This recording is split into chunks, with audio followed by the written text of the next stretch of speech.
The standard gauge railway, whose Mombasa to Nairobi leg is scheduled to be launched on June the 1st, was always meant to reach into the East African hinterland and terminate in Kigali after a 1,600-kilometer traverse through the breadth of the East African savannah. Today, the Kenyan and Ugandan government signed a communique committing the two countries to synchronizing the building of the Naivasha to Kisumu to Malaba and Malaba to Kampala legs of the railway. Last November, the Ugandan Minister of Works toured the completed section of the SGR to both monitor progress and to establish the necessary input as Uganda commenced on plans to construct each section of the transport project.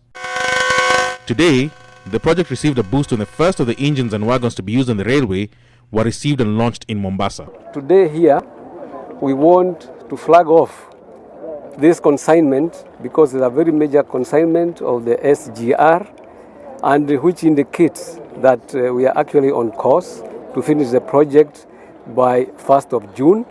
The joint communique indicates that the commercial contracts for the development of the new sections have been signed and that representatives from the two countries will be visiting the Exim Bank of China from the end of this month to negotiate for financing. But even as the negotiations for the development of the railway continue, criticism is growing ever louder about the single source of contracting and building of the projects. Questions have been raised about whether the manner in which the design, building contract and financing of the project all come from Chinese government-affiliated entities and leads to a project that offers value for money. Already, the Mombasa to Nairobi leg costs close to 1 billion shillings a kilometer, and the more challenging terrain and the more heavily populated sections between Naivasha and Malaba may see the additional cost of the project in excess of 300 billion shillings. This raises further questions on the ability of the Kenyan government and economy to take on more debts.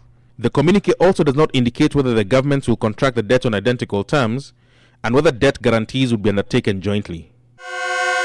Wallace Kantai, NTV Business.